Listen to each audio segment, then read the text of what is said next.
Al-Zumar, the multitudes. With the name of Allah, the most gracious, the ever merciful. The orderly arrangement and authentic compilation of this wonderfully perfect book is from Allah, the Almighty, the All-Wise. Surely it is we who have revealed the book to you with the established truth to suit the requirements of truth and wisdom. So worship Allah, being truly sincere to Him in obedience. Beware, sincere and true obedience is due to Allah alone. Those who choose others as a patron besides Him say, we serve them only that they may bring us near to Allah in station. It is absolutely wrong. Allah will judge the differences between these, believers and disbelievers. Indeed, Allah does not guide him to success, who is a liar, highly ungrateful.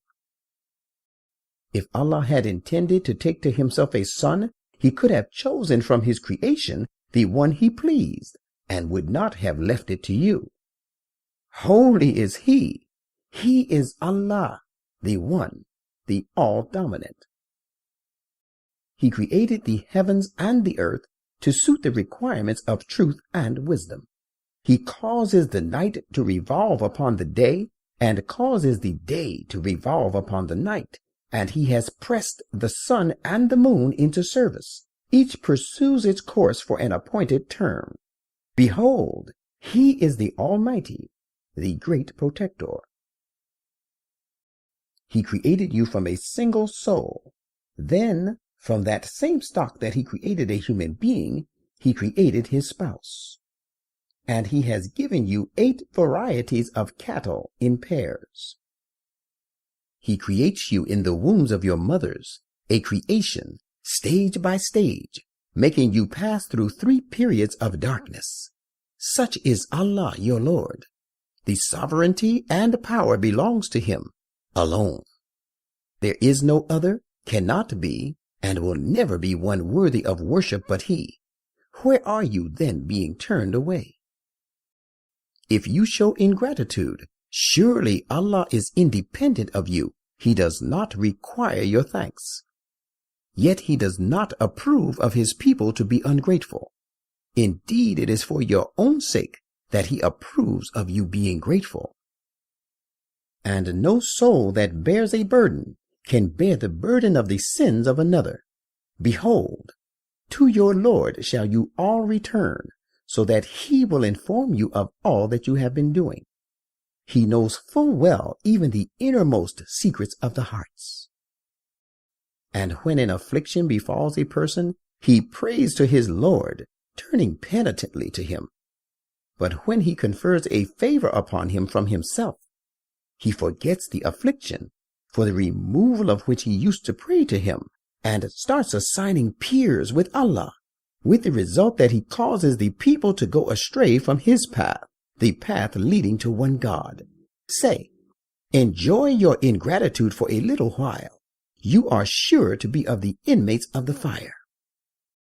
Can he who is obedient and prays to Allah devoutly in the hours of the night, now falling prostrate, now standing upright in prayer, taking precaution against the grave sequel of the hereafter, and hopes for the mercy of his Lord, be treated like him who is disobedient?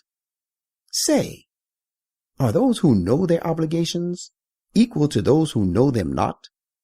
Only those endowed with pure understanding do take heed. Say, O my servants who believe, take your Lord as a shield. There is a good reward for those who do good in the life of this world. And if you are persecuted for your faith, know that the earth of Allah is vast and spacious. Certainly the patiently persevering and steadfast will be given their reward beyond measure.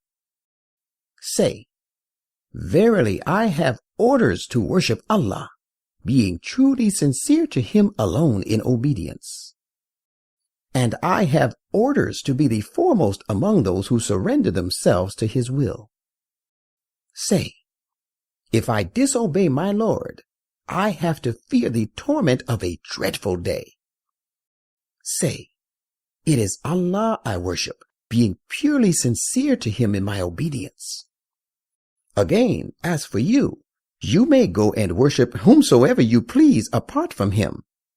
Say, the true losers are those who ruin their own souls and their families on the day of resurrection. Beware, surely that is the manifest loss. They shall have coverings of the fire over them, and sheets of similar coverings below them, allowing them no escape. That is the sort of punishment against which Allah warns his servants. My servants, do not invite my punishment. Rather, take me as your shield. But there await good tidings for those who restrain themselves from worshiping the transgressor and turn to Allah.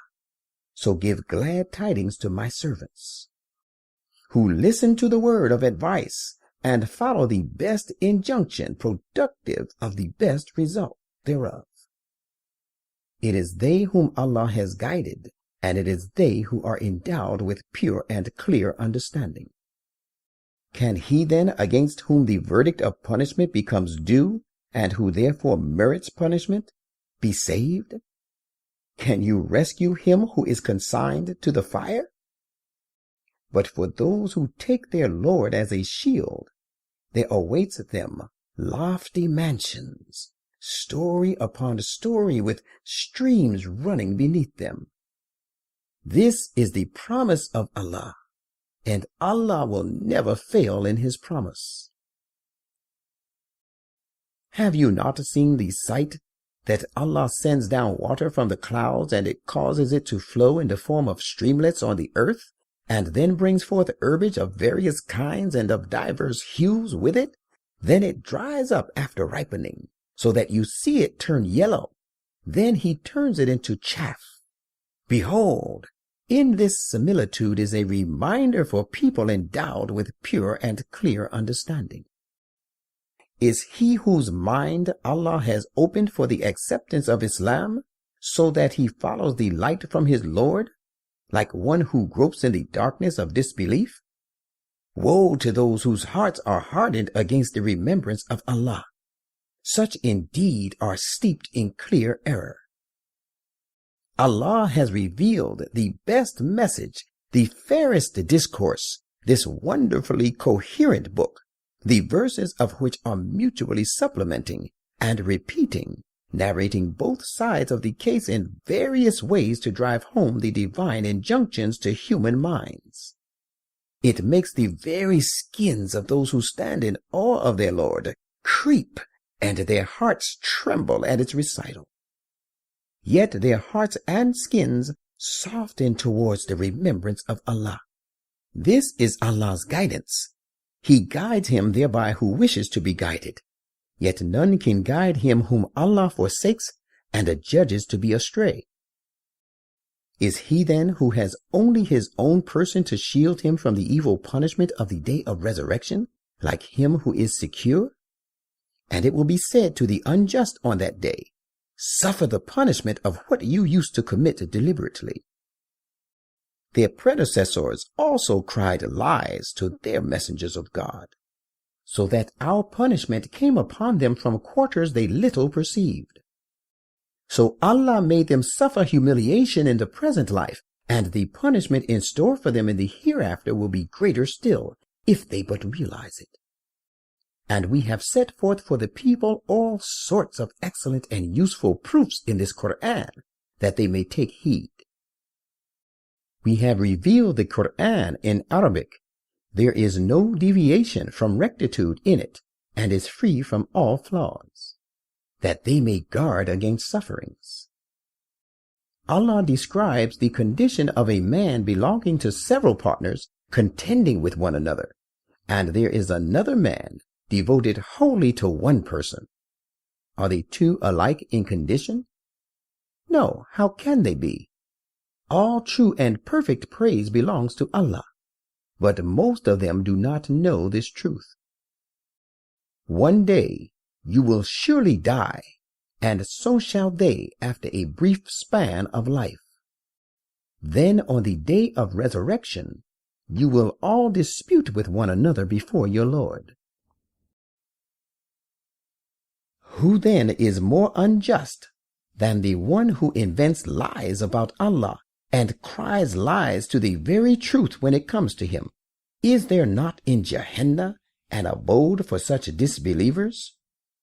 But he who brings the truth and testifies wholeheartedly to it by accepting it as true, these it is who become secure against evil. They will have all that they desire with their Lord. Such is the reward of those who do excellent deeds. It is they who best deserve that Allah should rid them of the worst of evils which they committed before accepting Islam, and reward them according to the best and the noblest of their deeds. Is not Allah sufficient for his servant? And yet they would try to frighten you with those false gods they worship, other than him. They cannot succeed. None can guide the person to success whom Allah forsakes and adjudges to be astray. And none can mislead the person whom Allah guides. Is not Allah Almighty the Lord of retribution? If you ask them, who created the heavens and the earth? They will certainly say, Allah.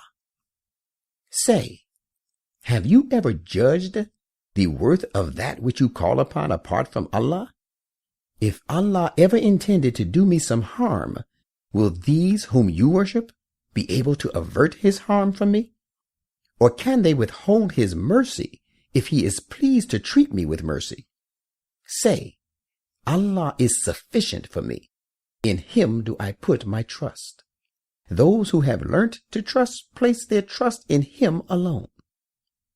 Say, O my people, do your worst. I shall go on doing my best. You shall soon know who receives a punishment that will disgrace him in this life, and who suffers from a lasting torment in the hereafter. Behold, we have revealed to you the perfect book. It comprises the truth and wisdom. It is for the good of humankind.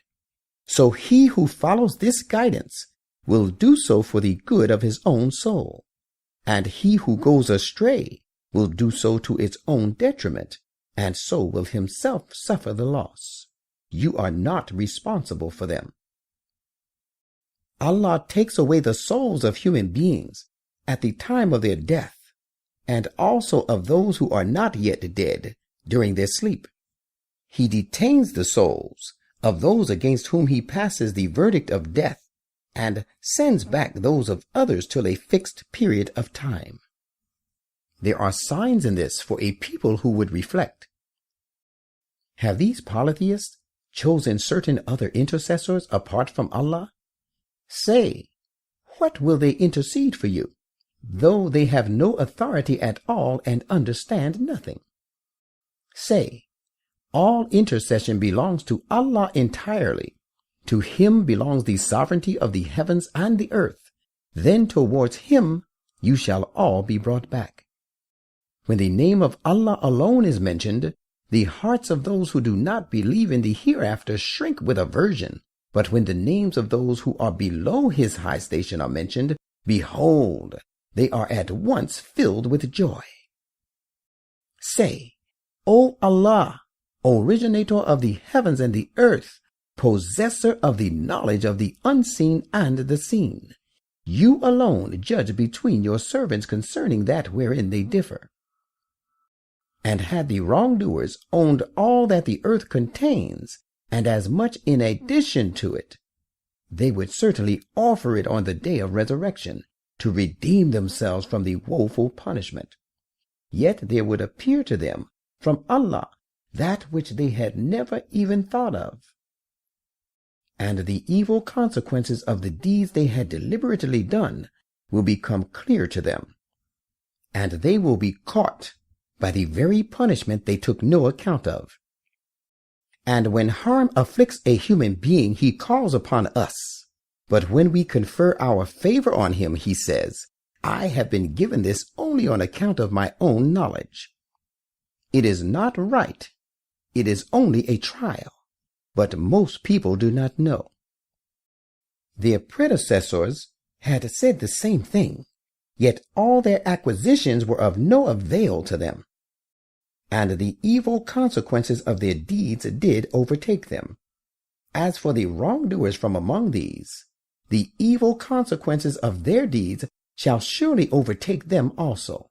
They will never be able to frustrate God's plan. Do they not know that Allah multiplies the means of livelihood for such of his people as he will, and makes them scant for such of them as he pleases? Behold, there are signs in all of this for the people who would believe. Say, O my servants who have committed excesses against their own souls, do not despair of the mercy of Allah. Surely Allah forgives all sins. Verily, he is the great protector, the ever merciful. And turn to your Lord penitently, and submit yourselves to him before the punishment befalls you, for once it does, you shall not be helped. And follow the best teaching suited to your condition that has been revealed to you from your Lord, before you receive the punishment which will come upon you all of a sudden and take you unawares. Lest when it comes any one of you should say, Woe to me for failing in my duty towards Allah, for I made fun of his revelations. Or lest any one of you should say, If Allah had only guided me by force, I would of course have been of those who became secure against evil by carrying out my duties. Or lest any one of you should say when he sees the punishment, If I could only have the chance to return to the world, I too would then be of those who do good. God will say, No, this cannot be. There did come to you my messages, but you cried lies, and you behaved arrogantly, and were of the disbelievers. And on the day of resurrection, you will find the faces of those who invented lies in the name of Allah, overcast with gloom and sorrow. It will be said to them, Is there not a resort in Jahannam for such arrogant people? On the contrary, Allah will deliver and grant salvation to those who guarded against evil, and will lead them to a place of security and success befitting their dignity. No evil shall touch them there, nor shall they ever grieve. Allah is the creator of all things, and he is an authority over everything to control. To him belong all that encircle the heavens and the earth. Those who deny the messages of Allah, these it is who are the very losers. Say, do you bid me to worship other besides Allah, O you ignorant ones? Mind, it has already been revealed to you and your predecessors, in case you associate partners with Allah in your worship, all your such works shall go in vain entirely, and you shall certainly be of the losers. Rather, you should worship Allah alone, and be of the thankful to him. They have not yet appreciated the attributes of Allah, with the importance and appreciation that he deserves. The earth altogether shall be in his grip of power on the day of resurrection, and the heavens shall be rolled up in his all-powerful hand, and will so lie at his absolute disposal. Holy is he. He is far above and beyond the things these polytheists associate with him. That day there shall be a blast on the trumpet, and all who are in the heavens and all who are on the earth will fall into a swoon, except whom Allah will like to spare. Then there will be a blast another time, and behold, these people shall stand up awaiting judgment before their Lord. And the earth shall radiate with the light of her Lord, and the record of their deeds will be produced before them, and the prophets and the other witnesses shall be brought forward. People shall be judged in all fairness, and no injustice shall be done to any one of them. And every soul shall be repaid in full for its deeds, for he, the Almighty Lord, is well aware of all that they do. And those who disbelieve will be driven to Gehenna in multitudes, until when they reach it, its gates will be opened, and its keepers will say to them, Did there not come to you messengers from among yourselves to proclaim to you the messages of your Lord, and to warn you about the meeting of this day of yours? They will say, They did come. Yet Allah's verdict of the punishment was justly due to have proved true against the disbelievers. It will be said to them, Enter the gates of Gehenna. You will be abiding therein for long. How evil is the abode of the arrogant people. And those who took their Lord as a shield will be conducted to paradise in multitudes, until when they reach it and its gates are opened to welcome them, and its keepers say to them, Peace be upon you. Be you happy and prosperous. Enter it. You will be abiding therein for ever and ever. They will say, All true and perfect praise belongs to Allah alone, who has fulfilled his promise made to us, and has allowed us to inherit the land, enabling us to dwell in paradise wherever we please. How excellent is the reward of the doers of righteous deeds. And you will see the angels thronging around the throne of power, glorifying their Lord with his praise. And judgment will be given between the people with justice, and it will be said, All type of true and perfect praise belongs to Allah, the Lord of the worlds.